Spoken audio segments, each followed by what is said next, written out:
أشهد أن محمدا عبده ورسوله لا نبي ولا رسول بعده اللهم لا سهل إلا ما جعلته سهلا وأنت إن شئت تجعل الحزن سهلا رب اشرح لي صدري ويسر لي أمري واحلل عقدة من لساني yafqahu qawli amma ba'du. Alhamdulillah, kita bersyukur kepada Allah. Malam hari ini Allah memperkenankan kita kembali melangsungkan kajian rutin yang insya Allah akan kita istiqomahi, dan semoga Allah Subhanahu wa Ta'ala memberkahi siapapun yang hadir dalam majelis ini. Amin ya rabbal alamin. Salawat berangkaikan salam semoga senantiasa tercurah limpahkan untuk Nabiullah Muhammad sallallahu alaihi wasallam, para keluarga, sahabat, tabi'in, tabi'ut tabi'in, dan orang-orang yang senantiasa ikhlas dan istiqomah di jalan kebenaran.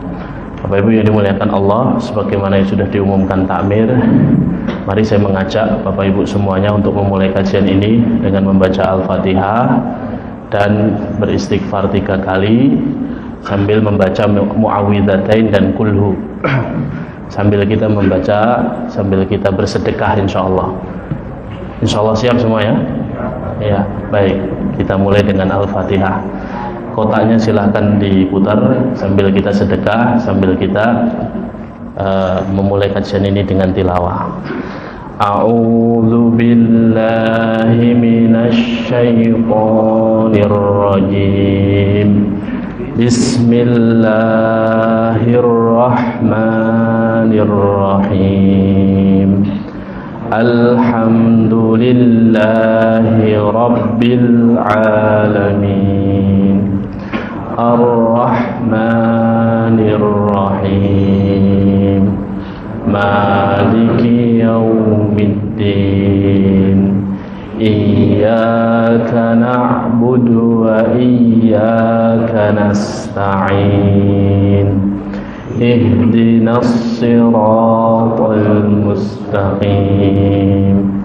Siratal ladzina an'amta 'alaihim ghairil maghdubi 'alaihim waladdallin. Amin. Suratul Ikhlas. Bismillahirrahmanirrahim. Qul huwallahu ahad. Allahus samad. Lam yalid wa lam yulad wa lam yakul lahu kufuwan ahad. Suratul Falaq. Bismillahirrahmanirrahim.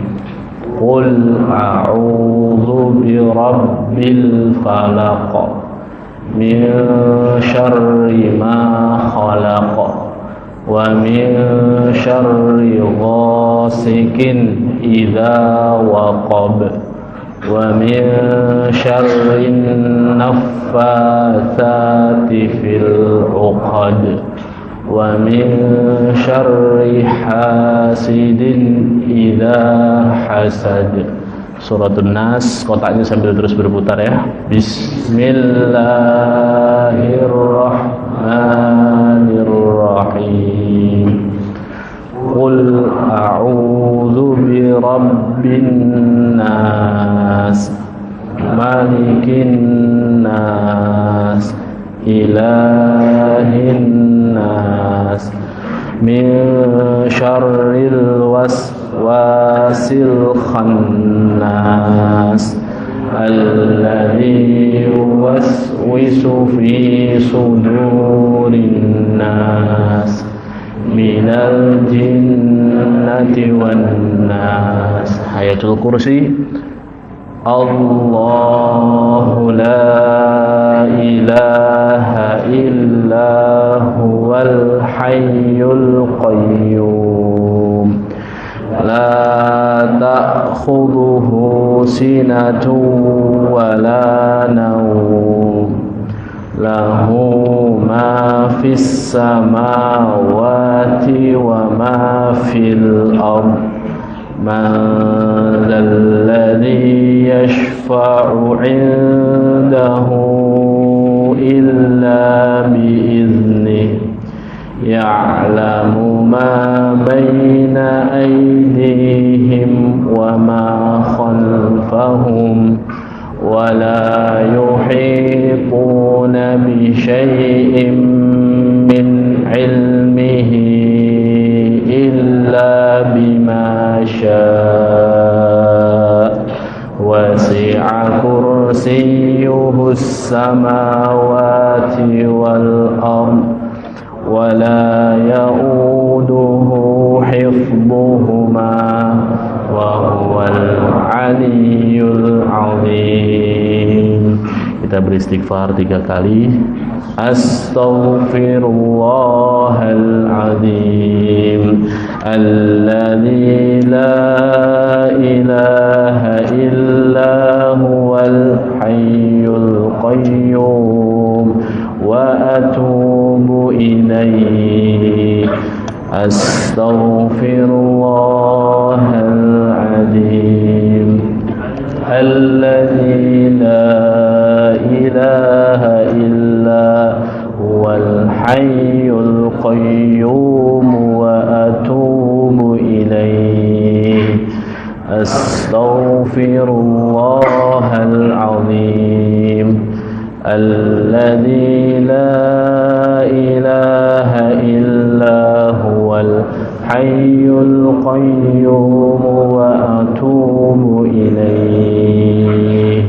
Alhamdulillahirabbil alamin. Selesai kita bertilawah dan berzikir.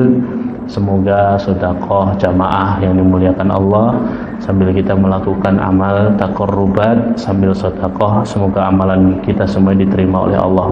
Amin ya rabbal alamin. Alhamdulillahirabbil alamin. Kita lanjutkan kajian kita.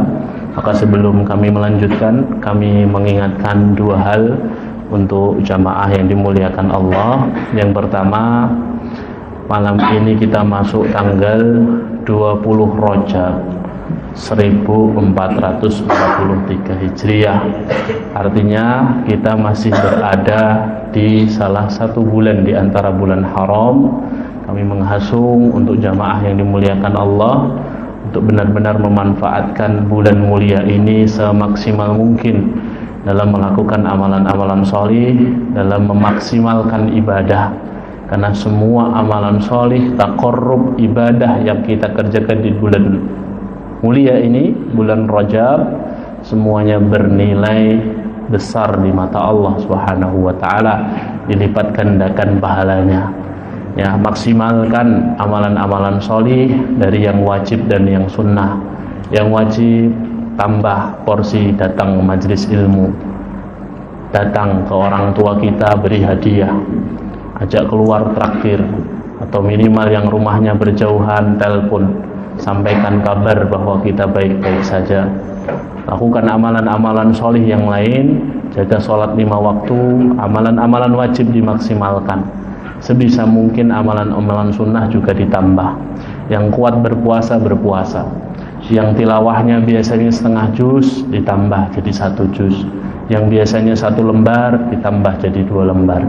Dan sedekah biasanya 5.000, sekarang ya 6.000. Ya. Nah, Bapak tambah 1.000 ya.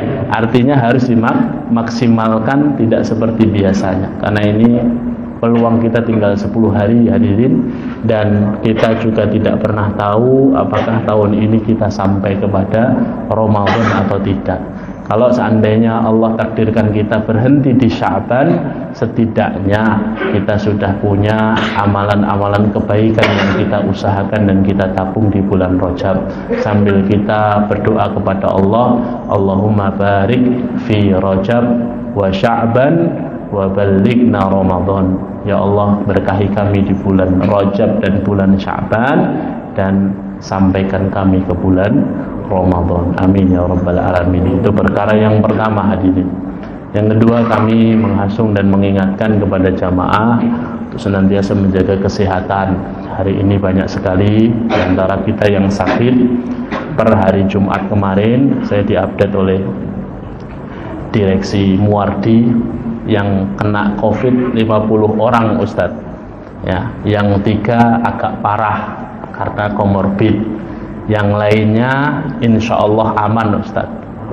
Ya, lah kok aman bagaimana Pak? Karena Omikron ini seperti flu biasa.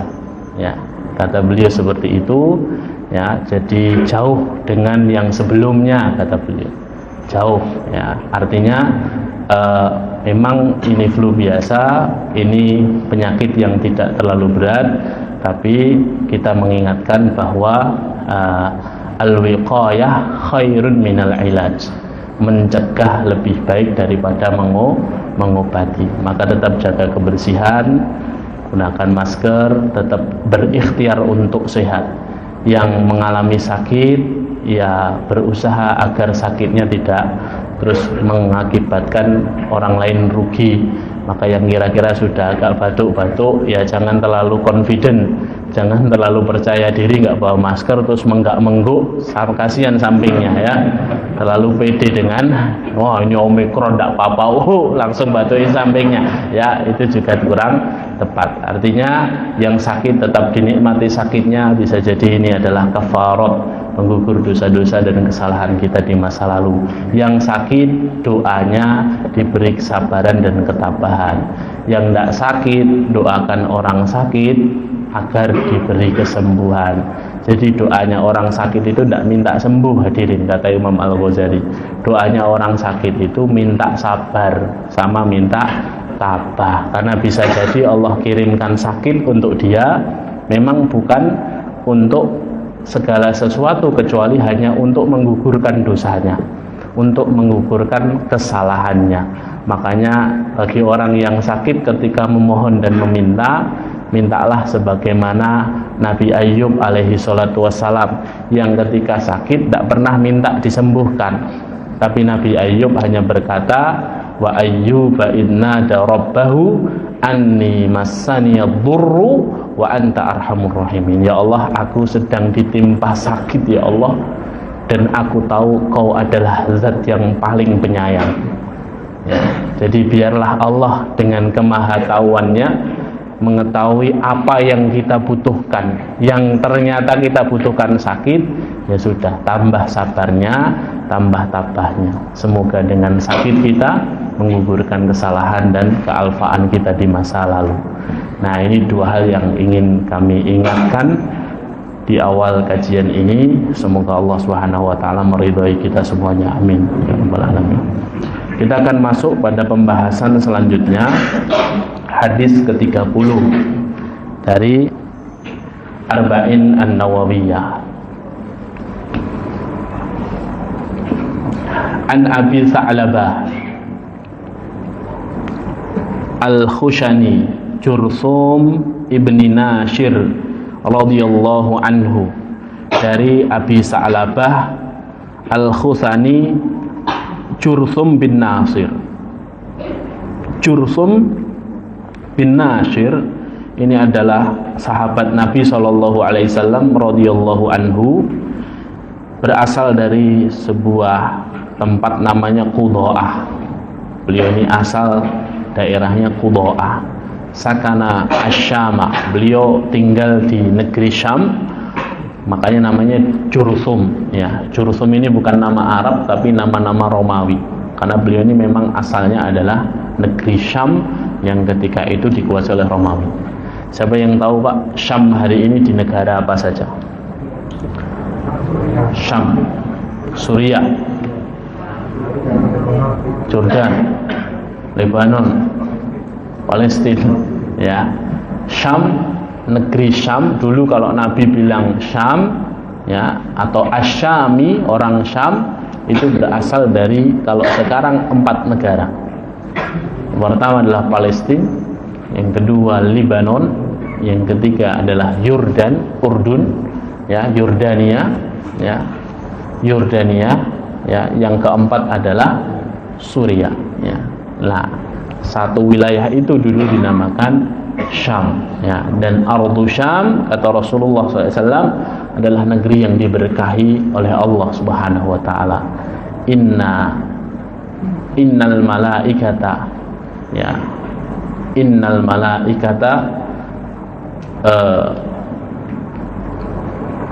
haffat ajnihatuha fis Syam, kata Rasulullah SAW, atau basatat ajnihataha ala Syam, sesungguhnya para malaikat membentangkan sayapnya untuk wilayah Syam. Artinya memang wilayah Syam itu wilayah yang sangat dirahmati Allah, sehingga para malaikat pun menjaga ahlus Syam yang beriman kepada Allah Subhanahu wa ta'ala. Maka ahlu Palestina itu orang-orang yang diberkahi Allah, ahlu Suriah itu orang-orang yang diberkahi Allah, ahlu Yordania itu orang-orang yang diberkahi Allah selama mereka beriman dan bertakwa kepada Allah. Jadi kalau menurut tempat dan wilayah, Syam itu tempat favoritnya para malaikat hadirin, karena diminta oleh Allah untuk menjaga keberkahan negeri Syam. Tapi kalau menurut kondisi, ya, maka majelis ilmu seperti ini adalah tempat favoritnya para malaikat di mana saja hadirin. Di masjid maupun di rumah ada majelis ilmu, itu tempat favoritnya para malaikat. Kan sebuah hadis diriwayatkan, ya, Rasulullah SAW bersabda, illa nazalat alaihimus sakinah wa ghasyatuhumur rahmah wa haffathumul malaikah. Malaikat menurunkan kepakan sayapnya untuk para orang-orang yang datang ke majelis ilmu, mengitari mereka dan menurunkan kepakan sayapnya.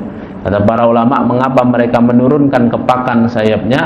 Tanda hormat dan ridhonya kepada para penuntut ilmu, ya. Kenapa kok malaikat begitu hormat dan begitu ridho kepada para penuntut ilmu? Karena mereka terkagum-kagum.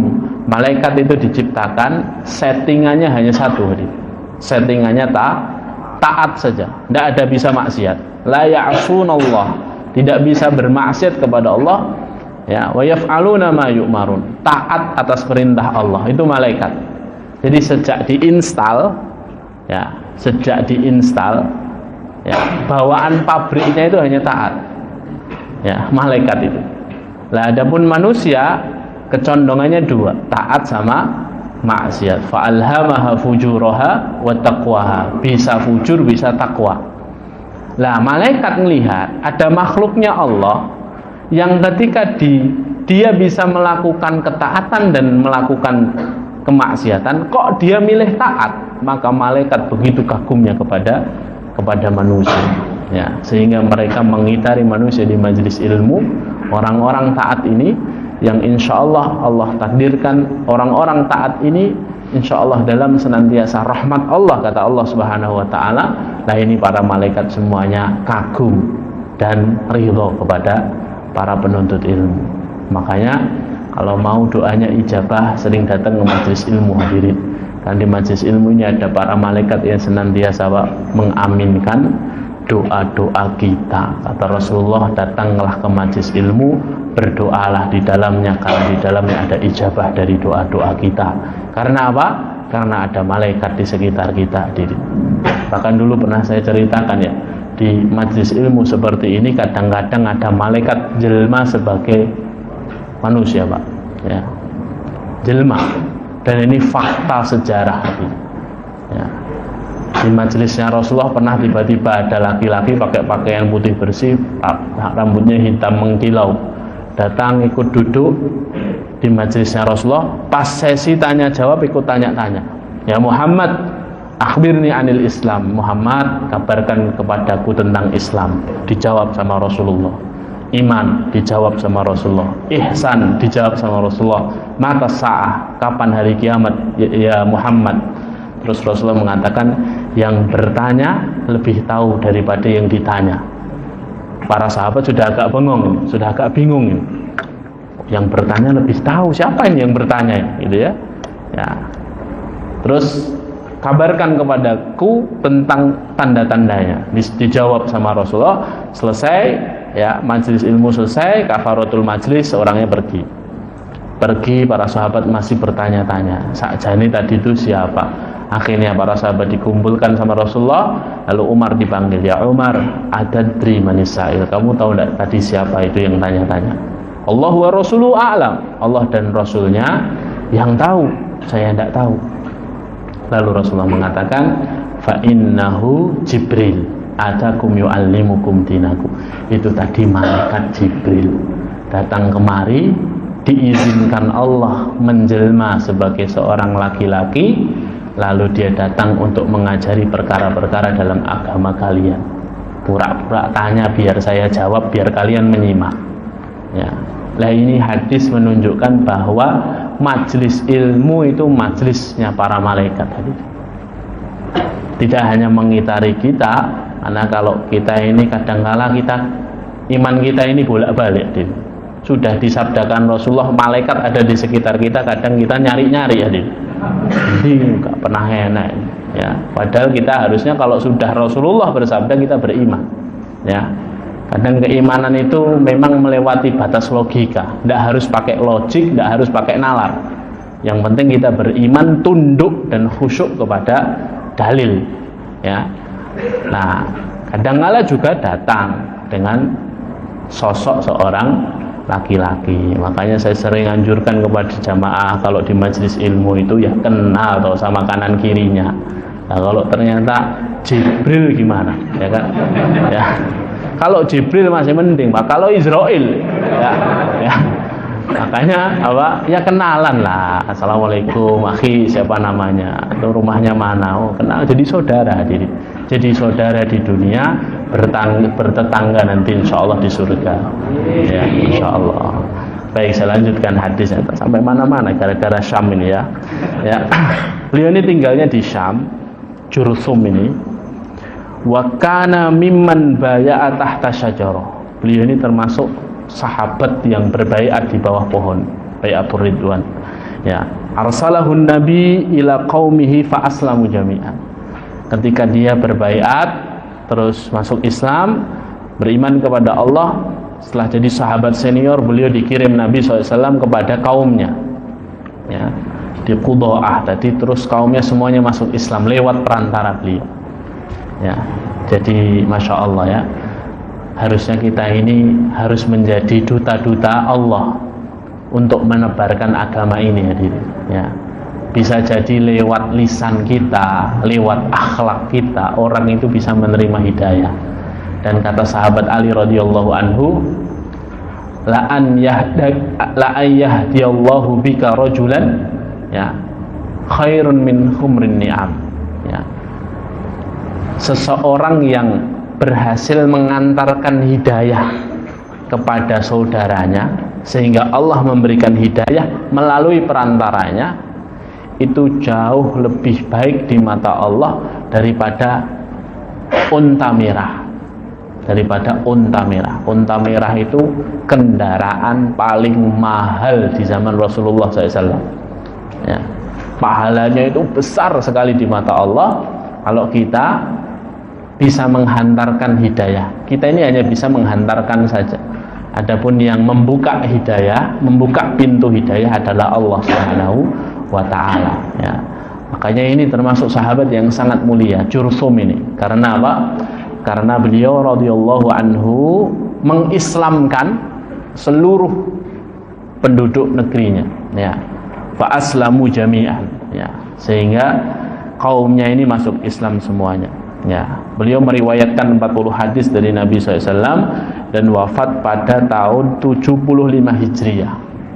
Beliau wafat pada tahun 75 Hijriah.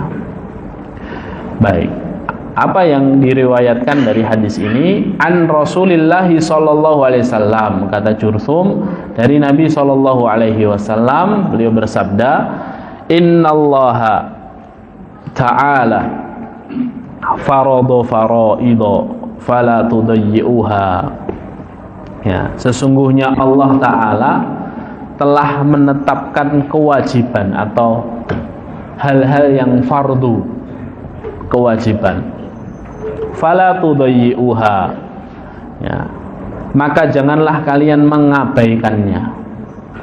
Wa hadda hududan, dan Allah telah menetapkan batasan-batasan, fala tantahikuha fala ta'taduha, dan janganlah kalian melanggarnya.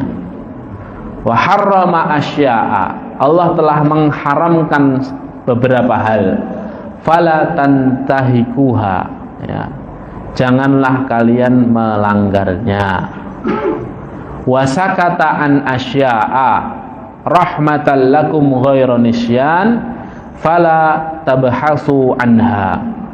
Dan Allah Subhanahu wa taala mendiamkan beberapa hal sebagai rahmat kepada kalian, bukan karena Allah lupa. Fala tabhasu anha, maka janganlah kalian mencari-cari atau bertanya-tanya tentangnya, ya.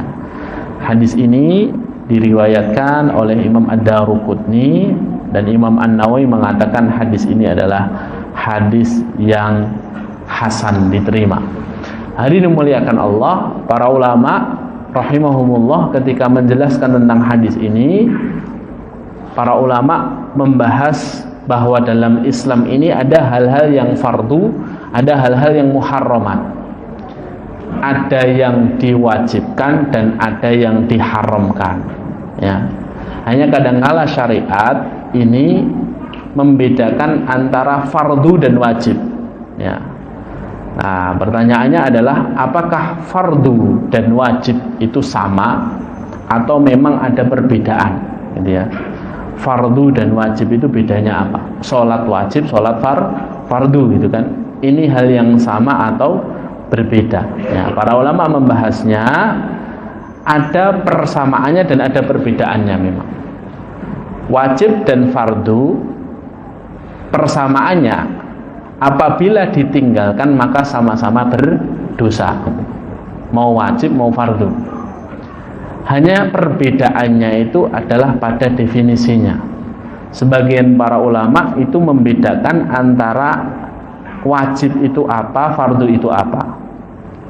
Sebagian mengatakan fardu itu hal-hal yang diwajibkan yang dalilnya adalah dalil yang qat'i, dalil yang jelas, gamblang, ya. Dalil qat'i itu jelas, gamblang. Memang konteksnya itu memang betul-betul jelas, ya. Misalnya apa? Misalnya dalil sholat 5 waktu itu kena qat'i, itu secara Al-Quran dan As-Sunnah jelas kan, maka itu disebut fardu. Adapun wajib itu adalah makana daliluhu dhanniyyan, ya. Apabila dalilnya itu dalil dhonni. Dalil dhonni itu para ulama melihat dalilnya tidak begitu tegas, tapi oleh para ulama ditakwilkan bahwa ini adalah wajib. Nah, itu dalil dhonni, ya. Masih ada sedikit prasangka, perkiraan, gitu ya. Nah, ya ini disebut wajib. Ini sebagian ulama mengatakan begitu, perbedaan antara fardu dan wajib, ya. Sebagian yang lain mengatakan al-fardu ma sabata bil Quran wal wajib ma sabata fil hadis. Ini perkataan yang kurang kuat. Sebagian mengatakan fardu itu yang ditetapkan dari Al-Quran itu fardu. Adapun wajib yang ditetapkan dari As-Sunnah. Ini perkataan yang lemah, dan perkataan pertama tadi juga tidak terlalu kuat, ya, tidak terlalu kuat. Nah, lalu apa sebenarnya? Apakah berbeda antara fardu dan wajib?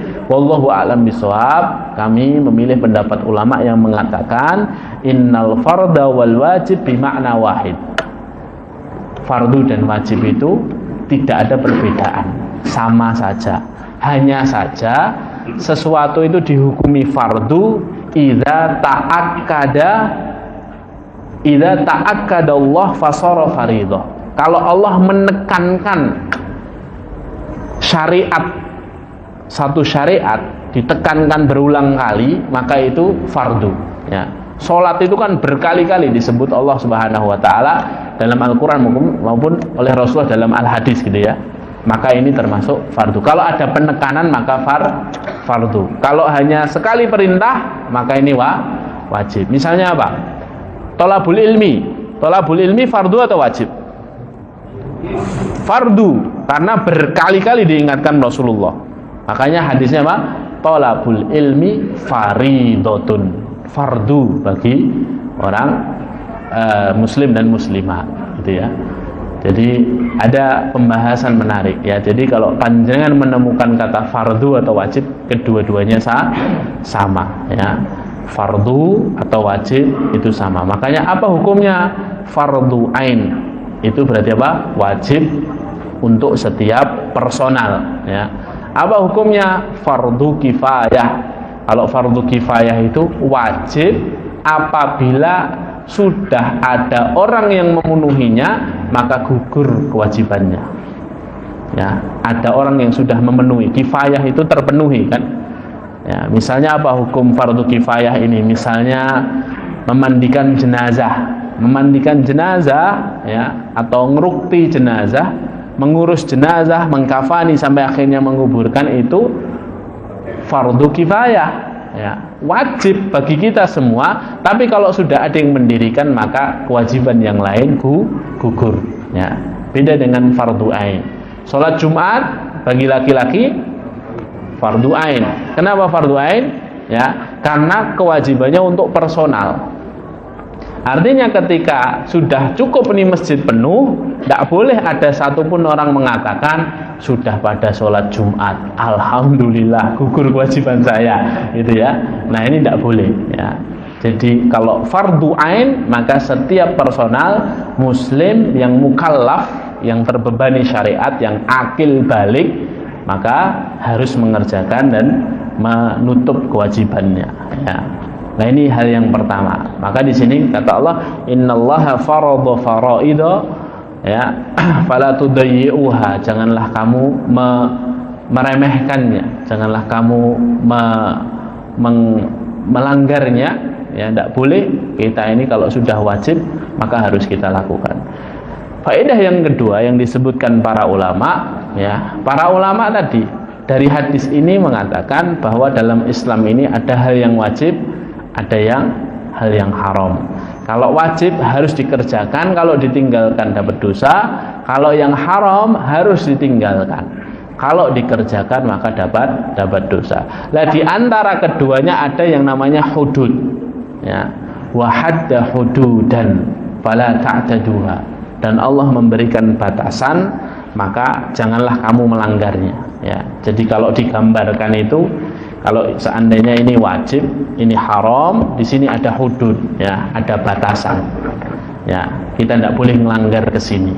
Seperti batas teritorial negara itu, kalau seorang masuk ke wilayah negara orang, maka dia melanggar ya.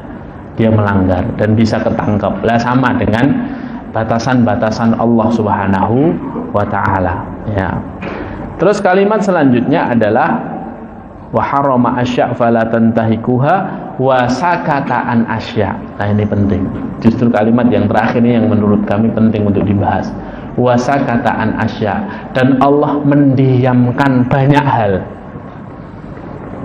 Jadi di dalam kehidupan kita ini banyak yang tidak ada hukumnya, hadirin. Banyak yang tidak ada hukumnya. Yang wajib itu tidak banyak, hadirin. Yang haram juga tidak banyak. Justru yang banyak itu justru adalah yang didiamkan oleh Allah, tidak dibahas oleh nas, tidak dibahas oleh Al-Quran, tidak dibahas oleh As-Sunnah.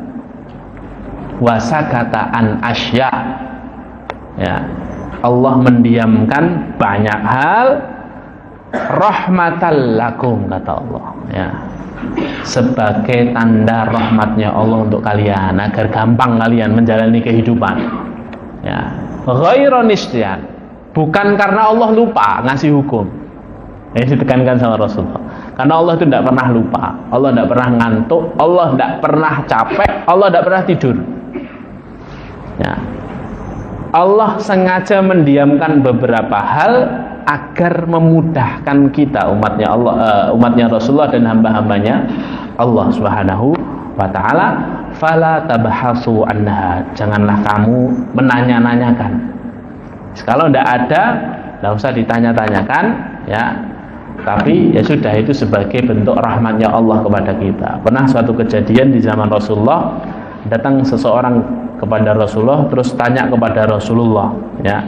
Ketika Rasulullah SAW bersabda, innallaha farada 'alaikumul hajja fahajju, ya. Sesungguhnya Allah mewajibkan, memfardukan untuk kalian haji, maka berangkatlah haji, kata Rasulullah. Berhajilah. Kan perintah ini. Ya, terus ada seorang bertanya kepada Rasulullah, "Afi kulli amin ya Rasulullah?" Apa haji setiap tahun ya Rasulullah kita? Kita ini hajinya setiap tahun atau sekali saja ya Rasulullah? Oleh Rasulullah fasakata. Rasulullah diam, tidak jawab.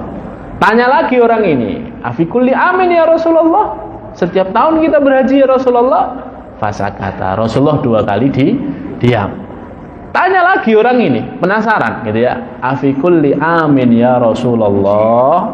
Apakah setiap tahun ya Rasulullah?" Akhirnya Rasulullah jawab, "Lau qultu na'am la wajabat. Walam mastata'tu." Kalau aku berkata ya, maka jadi wajib hukumnya, dan kalian tidak akan mampu. Zaruni ma taraktukum, maka biarkanlah aku tidak menjawab perkara ini, ya. Jadi kalau tidak ada hukumnya jangan ditanyakan, ya, nanti malah berat, begitu ya. Dan ini bagian rahmatnya Allah kepada kita, bahwa banyak hal di dalam kehidupan kita ini hukumnya boleh, hadirin, ya, boleh, ya. Yang lagi rame ini apa, Pak? Apa yang lagi rame ini? Wayang ini. Yang lagi rame wayang, ya. Wayang dibahas nggak? Nggak ada di pembahasan wayang dalam Al-Quran dan Al-Hadis. Berarti wayang ini bagian dari budaya. Al-adatu muhakkamah, sedangkan adat istiadat itu bisa dijadikan hukum, ya.